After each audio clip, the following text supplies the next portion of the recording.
latar belakang sejarah Kesultanan Mataram, menggetarkan, mendebarkan, menggelorakan semangat, cinta, dan perjuangan umat manusia yang ingin menyibak misteri kehidupan ini. Cerita ini ditulis dan diolah oleh Buan Nergis Muriono, pengarah cerita dan naskah Agung Bahrodi, ilustrasi musik Haris Sabar, teknik dan montase Jenny Mumu, dengan sutradara Ferry Fadli.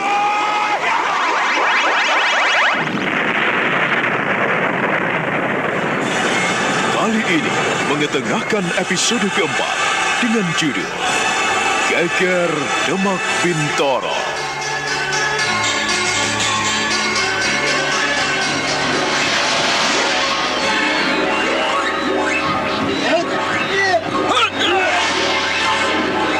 Pangeran Singosari dengan gencar menyerang Adipati Panjar yang semakin berlepotan menahan serangan-serangannya. Tangan kanannya yang telah patah dan berdarah kini tak mampu berbuat apa-apa. Dengan tangan kirinya dia memegang pedang. Dia tidak bisa bertahan. Mereka saling menyerang, namun kini Adipati Panjar dalam keadaan mengenaskan. Lehernya nyaris terbabat pedang Pangeran Singosari yang amat tajam.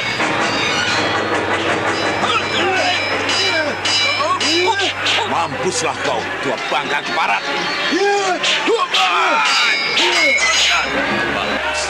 Sekarang pedangmu terlepas, Paman Panjar. Dan aku tidak akan membiarkanmu lolos. Pedangku akan mengakhiri petualanganmu.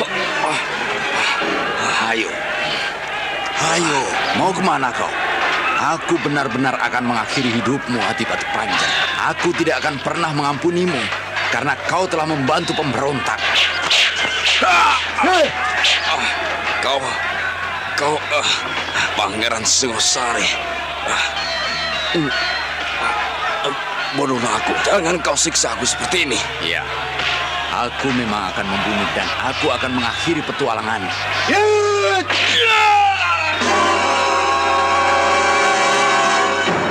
Dengan sekali sabetan pedangnya yang amat tajam, maka kepala Adipati Panjar pun putus dari tubuhnya. Darah pun muncrat dari lehernya yang terpapas. Tubuhnya terhempas di semak dan rerumputan. Pangeran Singosari memperhatikan pedangnya yang berlumuran darah, dan dia kembali menerjang turun ke medan peperangan dalam kancah pertempuran yang makin dahsyat.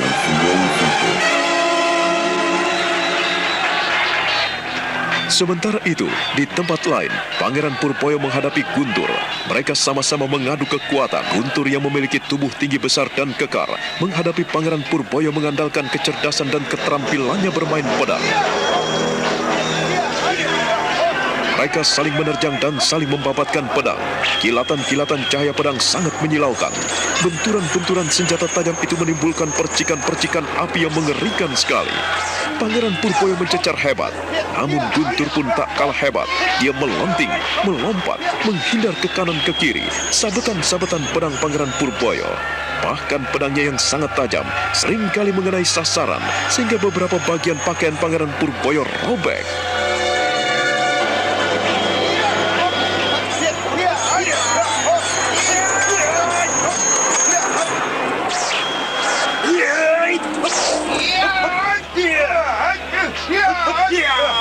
Mampuslah kau!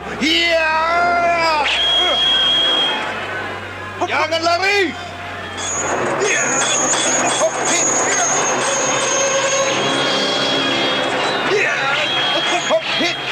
Satu sama lain ingin membunuh dan ingin menghancurkan.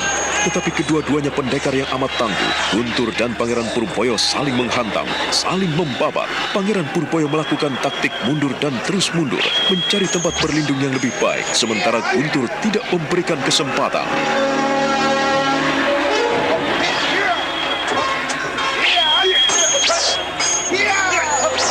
Mampuslah kau! Karena Guntur begitu pesat mendesak Pangeran Purboyo, maka Pangeran Purboyo berusaha untuk menghindarkan diri. Dia melesat dan melompat menghindari Guntur. Dia menuju ke tempat peperangan, sementara beberapa prajurit membantunya dan mengeroyok Guntur. Dan di tempat lain, Kiwari yang datang dari Mataram terus melarikan kudanya. Dia bermaksud untuk menemui Raden Mas Jolang Sang Prabu. Mengapa kau ada di sini, Wari? Hah? Bukankah ini di medan pertempuran? Mengapa kau datang di tempat perlindunganku? Ampunkan hamba, Kanjeng Sinuwun. Hamba bermaksud untuk membantu Kanjeng Sinuwun. Ini adalah pekerjaan para prajurit. Kau tidak perlu turun ke medan peperangan. Kau jangan mengorbankan dirimu. Tugas dan kewajibanmu di istana masih banyak. Ampunkan hamba, Kanjeng Sinuwun. Nampaknya peperangan semakin mengerikan. Kalau hamba tinggal diam di istana, hati hamba rasanya tidak lega. Tetapi aku tidak mengizinkanmu, Wari. Ku minta kau segera kembali ke Krapyak, atau kau kembali ke istana. Aku ingin kau merancang kolam untuk buaya. Bagaimana? Apakah sudah kau kerjakan dengan baik? Ampunkan hamba, Kanjeng Sinuwun. Untuk rencana pembuatan telaga bagi buaya-buaya, semuanya sudah hamba selesaikan. Tinggal pelaksanaannya saja. Untuk itu ku minta kau segera kembali ke Mataram. Kau jangan ikut perang. Aku tidak ingin kehilangan kamu. Lekaslah kembali ke Mataram, Wari. Tapi Kanjeng Sinuwun, Aku tidak ingin berbantah-bantahan kepadamu. Segeralah pergi. Aku tak ingin kau ikut berperang. Ki Warih menghaturkan sembah di hadapan Sang Prabu, lalu mundur dari hadapan Sultan Mataram itu. Dia bukan kembali ke Mataram, tetapi segera melolos akar mimang yang ia simpan di pelana kudanya. Akar mimang itu ia keluarkan dari dalam bumbung bambu. Kemudian dia mengenakannya sebagai ikat pinggang. Pada saat itu pula, sekonyong-konyong tubuh Ki Warih lenyap. Akar mimang adalah sebuah akar pohon yang dapat membuat siapapun yang memakainya menjadi orang sakti mandraguna, bisa menghilang bagaikan siluman. Jin, demit, dan setan tidak mungkin mampu melihat manusia yang sudah mengenakan akar mimang. Demikianlah, mulai saat itu, Ki Warih bukannya mengindahkan titah Sang Prabu, tetapi dia tetap berada di medan peperangan, mengamati peperangan yang makin dahsyat antara prajurit-prajurit Mataram melawan prajurit Demak Bintor. Pengecut! Kemana Purboyo? Dia ternyata tidak berani menghadapiku. Kalau saja tidak lari, kau akan mampus di tanganku. Bagaimana, Kakang? Keadaan bisa berbalik. Aku khawatir apabila kawan-kawan kita makin terdesak. Lihatlah, prajurit-prajurit Mataram semakin banyak. Kau jangan takut, Nandoko. Kita harus tetap maju. Orang-orang Mataram pengecut. Mereka tidak berani menghadapiku. Pangeran Purboyo kalau tidak lari, sudah aku bunuh. Tetapi mereka mengadakan siasat untuk mundur dan memukul, Kakang. Kita harus hati-hati. Ayolah, kita gebuk terus. Berikan aba-aba pada anak buah kita agar mereka terus menyerbu. Serbu! Ayo, serang terus! Serang orang-orang Mataram!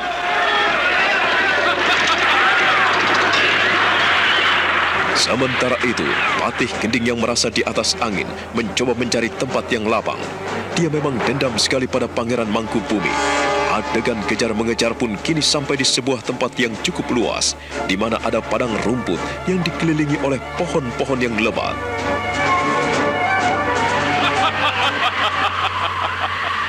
Dasar pengecut!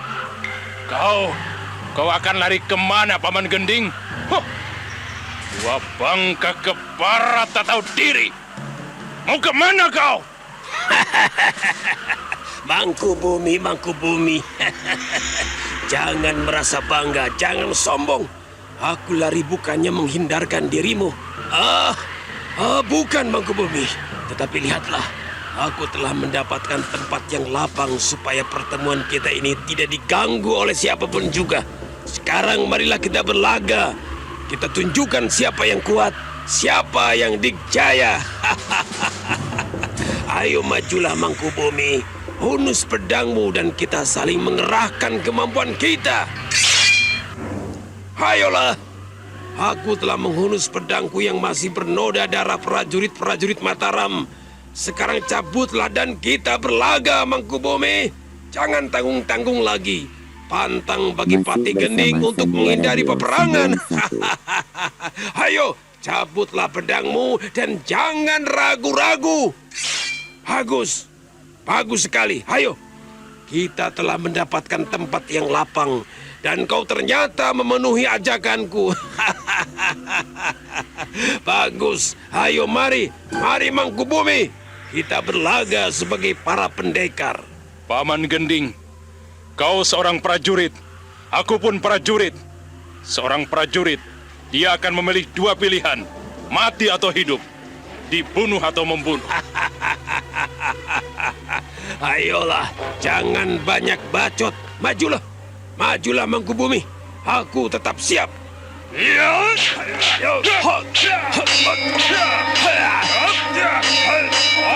Hempuslah kau!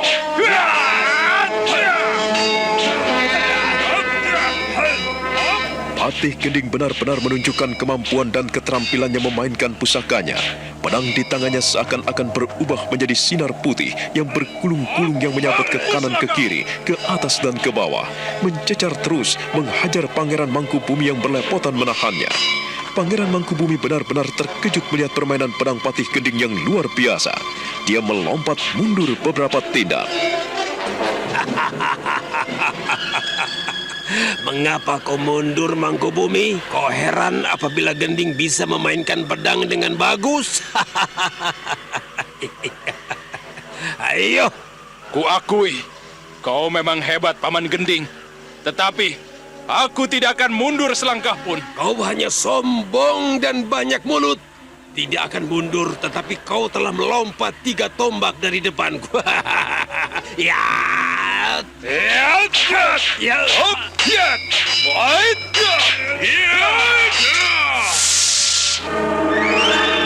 Patih Gending terkejut sekali ketika pedangnya membentur sebuah benda keras sekali. Dan ketika dia membuka matanya lebar-lebar, maka di depannya telah berdiri seorang lelaki tua. Tua bangka keparat, mengapa kau mengganggu kami, ha? Kau benar-benar laki-laki pengis dan keparat. Adik Gending, kau sudah lupa diri. Kau membela orang-orang yang salah. Kau telah melupakan amanat guru. Melupakan semua amanat guru, Adik Gending. Tayu, aku tidak suka dengan mulutmu yang lancang. Aku benar-benar jijik melihatmu. Kau sudah mulai ikut campur dengan urusan orang lain. Kau menggangguku ketika aku di Pegunungan Kendeng. Kau pun mengganggu orang-orangku saat bertarung di Ngaseman. Dan sekarang kau pun telah turun tangan mengganggu urusanku di sini. Ingatlah Kakang Tayu. Aku tidak segan-segan untuk membabat lehermu. Kekuasaan dan kedudukan telah membutakan matamu, Adik Gending. Kau benar-benar telah lupa diri. Pedangmu memang sangat tajam dan bisa memangkas leherku. Tetapi hati dan pikiranmu akan mematahkan semuanya. Nampaknya kehidupanmu telah berakhir. Dan sinar wajahmu pun telah menunjukkan akhir dari hidupmu. Keparat kau. Ya.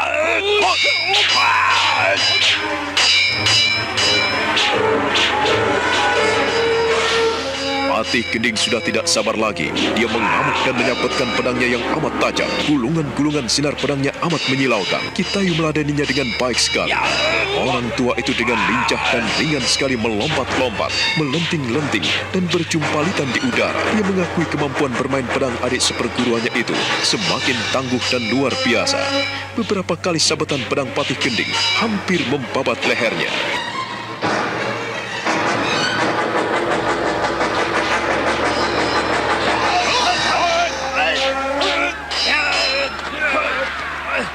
Mampuslah kau. Ya.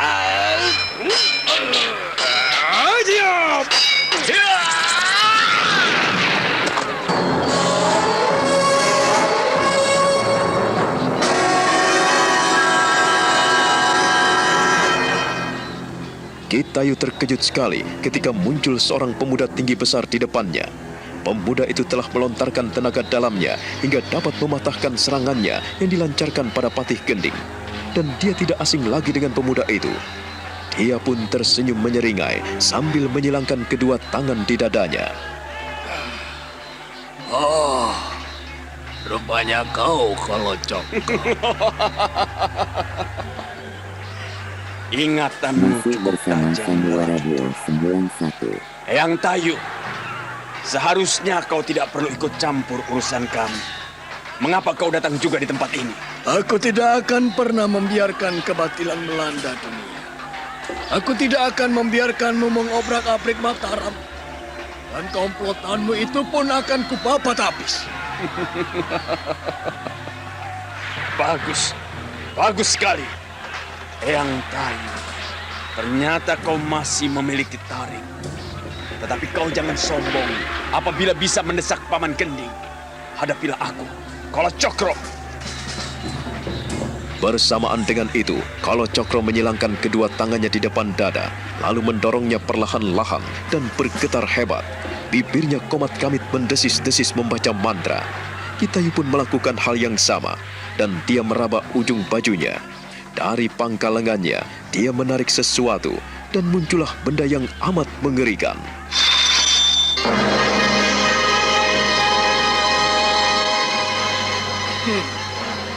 Keluarkanlah kemampuanmu.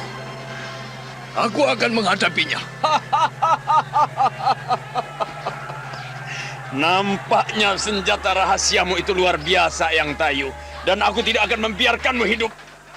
Aji Cokro Geni!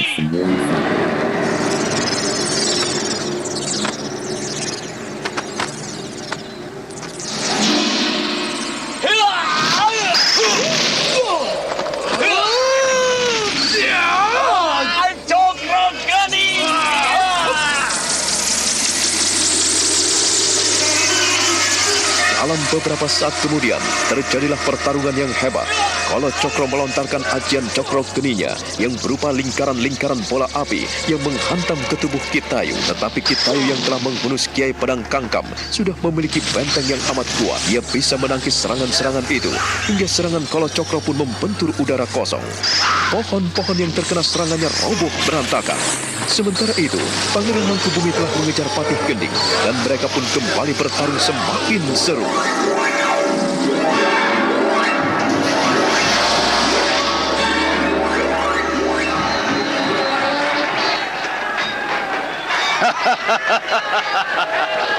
Baik, kita berhadapan lagi, Paman Gending, dan aku tidak akan pernah membiarkanmu lolos. Bagus, ternyata kau jantan sekali, Mangkubumi. Dan aku tidak takut menghadapi orang-orang sepertimu. Kalau tidak ada Kakang Tayu, kau sudah mampus di tanganku. Kau sombong sekali. Jangan mengira kau paling dikjaya, Paman Gending. Dengan pedangku ini, aku akan mengakhiri riwayatmu. Aku akan mengakhiri petualangmu di Demak Bintoro. Dan kau akan kusingkirkan karena kau telah menodai Mataram. Mulutmu pun terlalu lebar, kau terlalu pongah, Mangkubumi. Hadapilah Patih Gending. Sekalipun aku sudah tua, tapi aku pun masih bisa merobek mulutmu. Ya.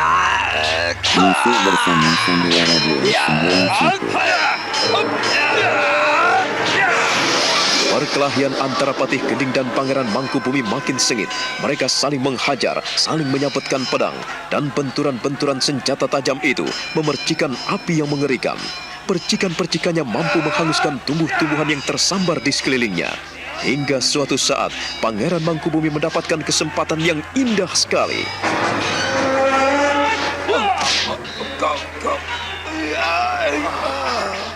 Sekarang kau boleh sombong. Kakimu telah robek, dan aku akan memenggal lehermu. Aku akan menggelindingkan kepalamu biar menggelinding di tanah. Penjahat negara harus mampus di tanganku. Aku tidak akan membiarkanmu hidup, Paman Gending. Bagus, sekalipun kau bisa melukai kakiku, tetapi jangan meremehkan aku, Jangan sombong dan pongah, Mangkubumi. Jangan mimpi kau bisa mengalahkan Gending.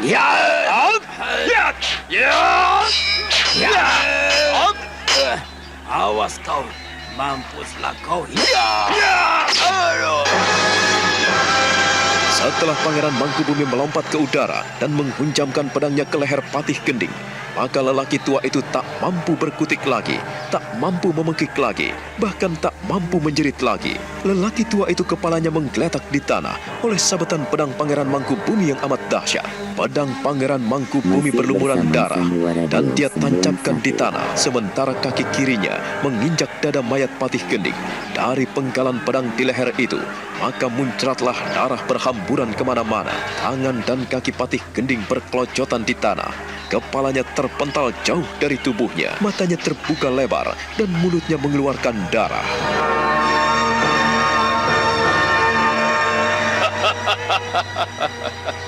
Aku tidak akan pernah membiarkan orang-orang pongah sepertimu. Selama Mangkubumi masih hidup, Mataram tidak boleh diinjak-injak oleh orang-orang pengkhianat dan pemberontak. aku akan mengakhiri mereka. Kaulah biang kerok dari kerusuhan ini. Kaulah bajingan dan pengkhianat negara. Diberi kedudukan, tetapi kau salah gunakan. Tamatlah riwayatmu, Paman Gending. Semoga Gusti Yang Maha Agung mengampuni. Pangeran Mangkubumi menjejak dada mayat Patih Gending, dan muncratlah darah dari leher yang terputus.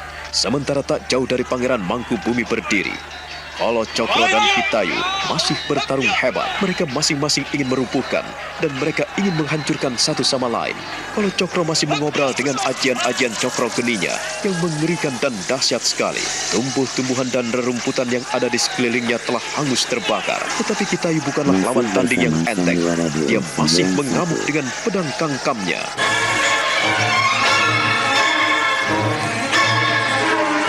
Perkelahian mereka semakin seru, dan di luar dugaan mereka, ada seseorang yang mengintip dan makin mendekati pertarungan itu. Ia tak lain adalah Ki Warih yang ingin membalas dendam akan sakit hatinya pada Kolo Cokro. Ia kini bertolak pinggang, namun tak seorang pun mampu melihat kehadirannya, karena dia telah mengenakan akar mimang, yaitu sebuah akar pohon yang membuat orang sakti bagaikan siluman.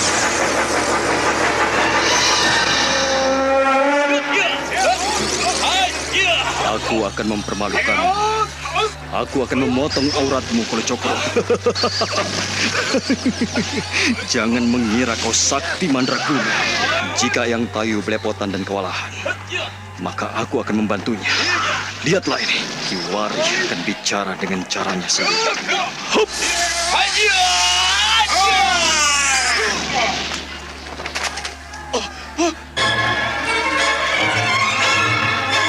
Kolo Cokro terkejut sekali ketika pakaian atasnya sobek dari atas ke bawah. Matanya melotot. Kitayu pun ikut kaget karena dia sendiri tidak merasa mencampakkan pakaian lawannya. Kitayu memperhatikan Kolo Cokro yang mulai beringas dan mengerikan. Siapa yang merobek pakaianku? Siapa? Siluman! Muncullah kau! Muncullah kau! Tampakkan dirimu! Jangan bersifat pengecut! Kau Kitayu! Tayu! Ternyata kau memanfaatkan siluman-siluman peliharaanmu. Kau manusia iblis! Tidak ada maling yang mengakui dirinya maling. Kau adalah bajingan yang berteriak bajingan pada orang lain. Kalau Cokro, sembarangan kau buka mulut di hadapanku. Pedang kangkam ini akan menghabisi riwayatmu. Kau terlalu sombong. Kau merasa dikdaya. Kau adikang adikung dan adik kuno. Kitayu tidak akan membiarkan orang-orang yang ponga. Kau adalah perusak tatanan hidup di bumi Mataram. Dan aku tidak akan rela apabila Mataram diinjak-injak oleh para pengkhianat dan pemberontak. Kitayu tidak akan membiarkan orang-orang sepertimu menginjak bumi Mataram.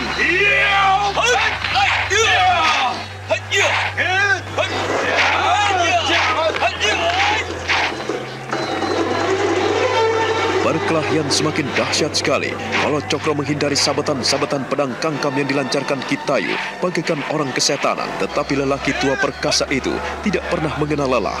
Dia tetap maju dan menerjang, tidak memberikan kesempatan pada Kolo Cokro yang mundur untuk melancarkan ajian cokro geninya. Ia terus didesak rapat. Dan pada suatu ketika, sabetan pedang kangkam itu nyaris membabat lehernya.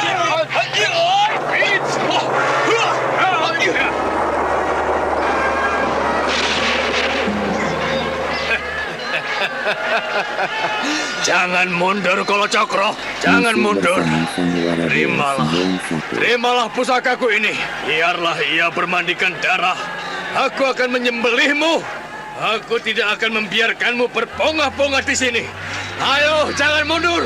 Jangan mundur, Kolo Cokro. Kau...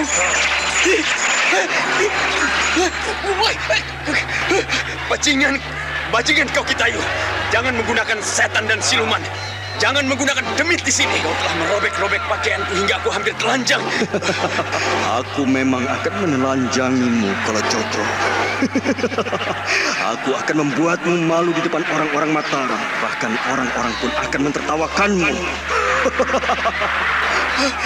Gila, demit, setan parayangan, muncullah.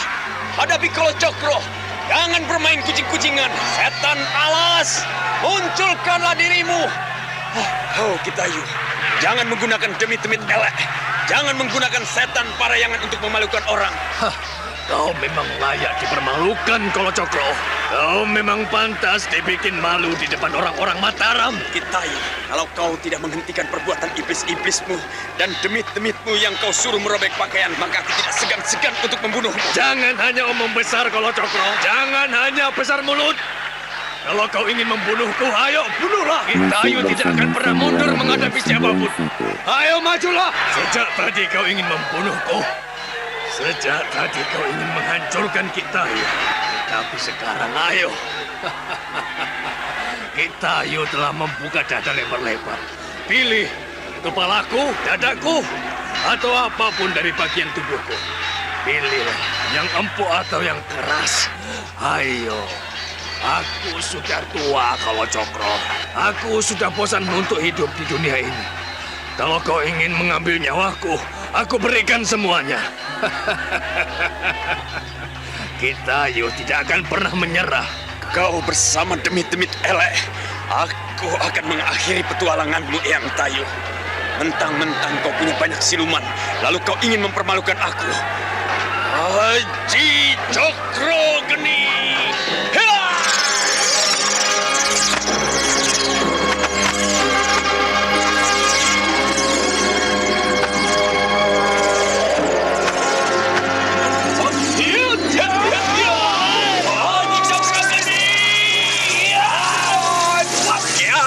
Pedang Kangkam.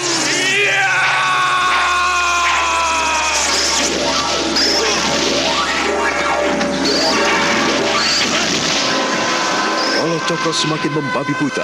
Dia mengamuk dan melontarkan ajian Cokro Geni ke sana kemari. Tetapi tangkisan-tangkisan Kitayu yang menggunakan pedang kangkam itu pun luar biasa. Kitayu mampu menangkis dengan hebat. Benturan-benturan ajian Cokro Geni yang dilontarkan Kolo Cokro mengenai udara kosong. Bahkan pohon-pohon di sekeliling yang terkena hajaran ajian Cokro Geni itu menjadi korbannya. Tanah-tanah di sekitarnya telah berlubang di sana-sini karena ajian Cokro Geni yang menyasar. Sebaliknya, di dalam alamnya yang tidak pernah terlihat oleh siapapun, Ki Wari hanya tertawa-tawa melihat Kolo Cokro yang mulai telanjang. Mampuslah kau tua bangka. Kau akan tahu dan kau akan kupermalukan di depan seluruh prajurit Mataram, Kolo Cokro. Aku tidak akan mengampunimu lagi. Aku tidak akan memaafkanmu lagi, bajingan.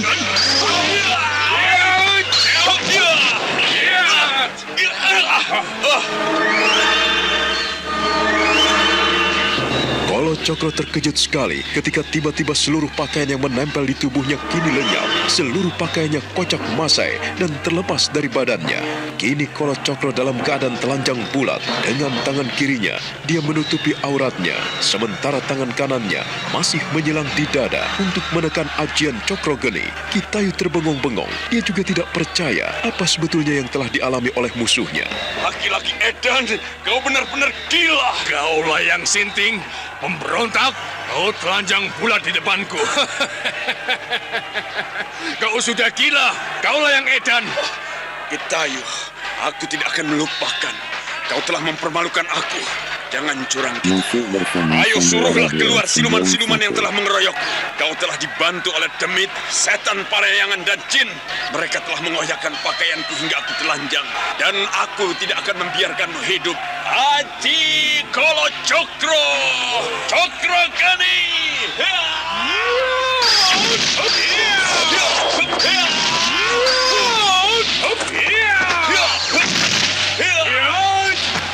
Mampuslah kau.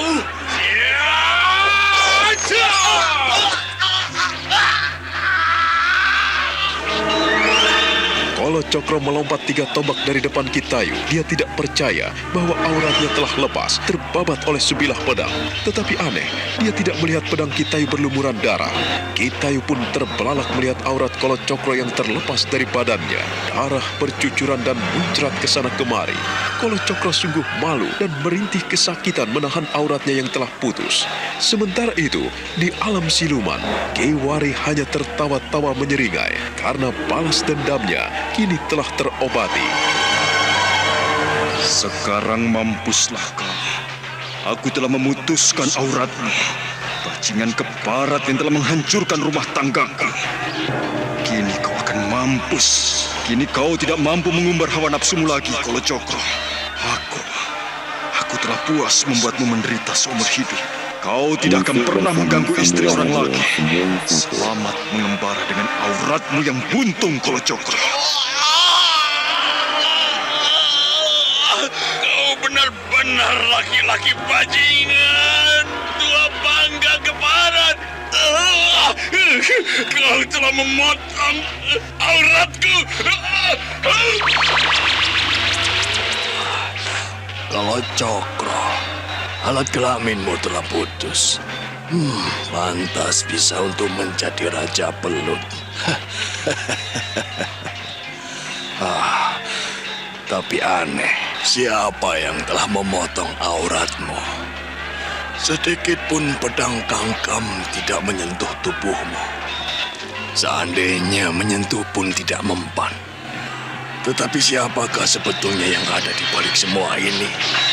Siapa yang merobek-robek pakaianmu dan siapa yang mempermalukanmu? Di sana, nampakkanlah dirimu. Siapakah kau sebenarnya? Kalau engkau manusia, siapakah namamu? Dan munculkanlah wujudmu.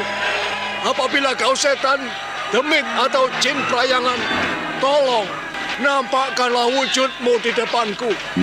Aku sungguh tidak suka dengan permainanmu yang tidak kesatria.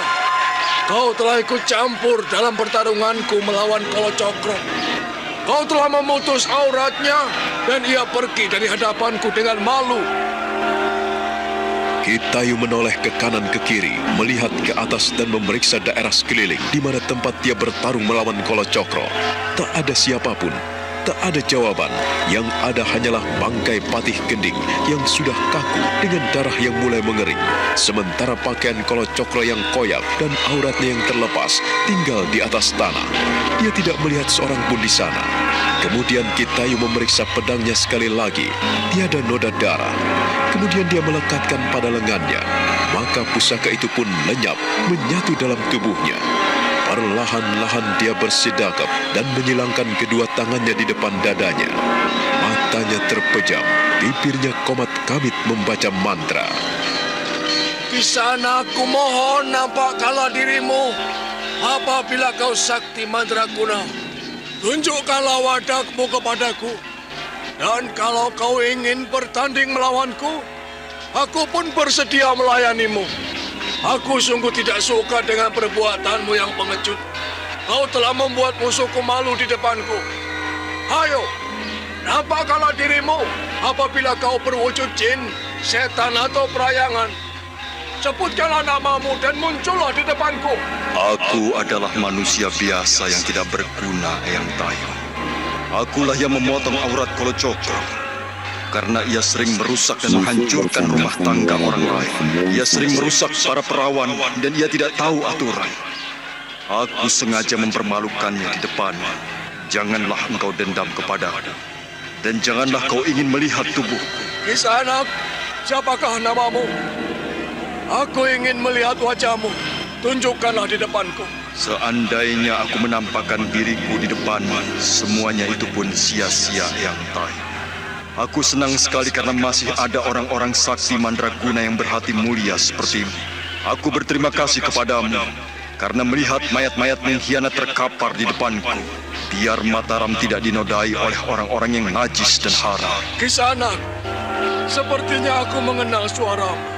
Tolong, tunjukkanlah dirimu dan munculkanlah wadakmu di depanku. Semuanya itu tiada guna, Eyang Tayo. Hanya saja satu pintaku. Semuanya ini semoga cepat berakhir karena campur tanganmu membela kebenaran dan menegakkan keadilan di bumi Mataram. Selamat tinggal, Eyang Tayo. Selamat berjuang. Kisanak, tunggu! Kisanak, tunggu! Tunggu! Oh. Wari! Wari! Tunggu, Wari! Sekalipun Kitayu berseru-seru di padang belantara, orang yang dipanggilnya pun telah lenyap di sana. Ki Warih meninggalkan Kitayu seorang diri. Kitayu menjadi seperti orang bingung. karena seruannya yang nyaring ternyata tak diindahkan lagi.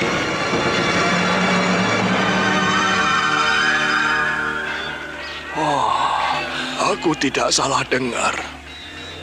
Aku tidak salah dengar. Dia adalah Wari. Aku mengenal suaranya. Kakang Wulung. Benarkah dia Wari, anakmu? Kurasa kau tidak pernah memiliki ilmu seperti itu. Dari mana anakmu memperoleh? Wari. Mengapa tidak mau menemuiku? Tentu saja kau akan senang. Dan aku akan mempertemukan dirimu dengan putramu yang kini ada padaku, Aji Sukmo. Kau memang akan menjadi pendekar besar, cucuku. Baiklah. Jika bapakmu tidak mau bertemu denganku, barangkali masih banyak pekerjaan yang harus dihadapi. Ya, aku pun harus menghadapi bajingan-bajingan lain yang malang melintang di tengah pertempuran ini. Pertempuran panjang ini harus segera berakhir.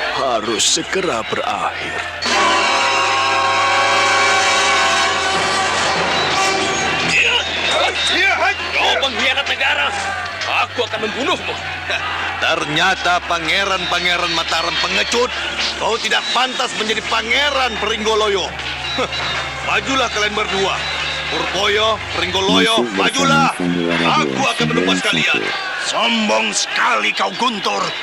Kamilah yang akan menggorokmu. Kau hanya besar mulut.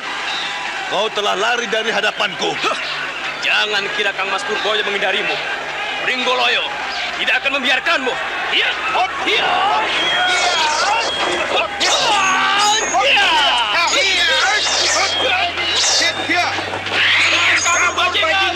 Jangan kabur, bajingan! Karena menyadari keadaannya yang terkepung, maka Guntur tidak mengindahkan lagi seruan Pangeran Purboyo, Pangeran Pringgoloyo, dan Pangeran Juminah yang mengepungnya. Dia melenyapkan diri, dia lari dari medan peperangan. Prajurit-prajurit Demak Bintoro dan prajurit Mataram bergelimpangan menjadi mayat. Mayat-mayat bergeletakan di sana-sini. Ada yang tertusuk tombak, ada yang terpisah kepalanya, ada yang tertusuk oleh mata panah, dan berbagai macam luka-luka di tubuh mereka. Beberapa ekor kuda pun nampak terluka parah dan tak mampu menggerakkan tubuhnya. Mayat-mayat bergelimpangan di sana-sini. Banjir darah melanda Demak Bintoro. Dia melarikan diri. Kita tidak perlu mengejarnya. Tapi kita harus membuatnya mampus. Kita tidak akan pernah membiarkan orang-orang Demak Bintoro hidup. Kita harus tumpas habis pengkhianat-pengkhianat negara. Tidak, kita harus mengurusi yang lain. Kita harus menangkap Kang Mas Kajuron. Itulah tugas kita yang utama. Ayo, kita mencarinya. Kita mencari di mana dia sembunyi. Itu dia. Oh, Kang Mas Puger dikejar Kang Mas Joyorogo. Ayo, kita kepung. Kita kejar dia. Pangeran Purboyo, Pangeran Pringgoloyo, dan Pangeran Juminah terus mengikuti Pangeran Puger yang melarikan kudanya dengan kencang. Sementara Pangeran Joyorogo pun mengejar Pangeran Puger yang terus membalelo. Mereka bertempur terus habis-habisan di atas punggung kuda. Pertempuran makin seru ketika Pangeran Puger dikeroyok prajurit-prajurit Mataram. Mereka tidak menggunakan senjata sebab mereka menginginkan Pangeran Puger hidup-hidup. Anggap dia hidup-hidup. Jangan biarkan dia lolos.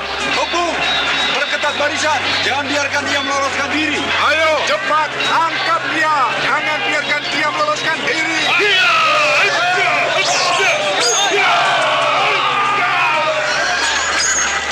Kalau kalian tidak minggir, kepala kalian akan kuputus dan kupisah dari badan kalian.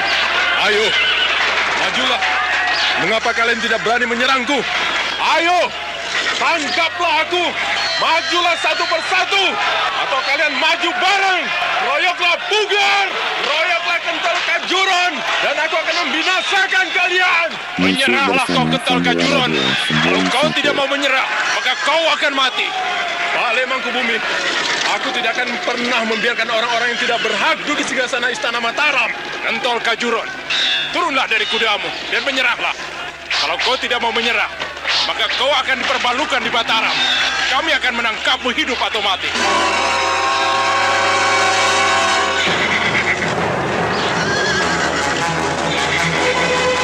Pangeran Puger mengendalikan kudanya hingga binal sekali. Dia memain-mainkan pedangnya yang berkilat-kilat tajam dan bernoda darah. Sementara saudara-saudaranya yang lain mengepungnya. Dan para prajurit Mataram yang telah menggebuk prajurit Demak kini membantu mengepung Pangeran Puger. Mereka ingin menangkap hidup-hidup. Pangeran Mangkubumi sudah tidak sabar lagi untuk menangkap Pangeran Puger Kentol Kajuron.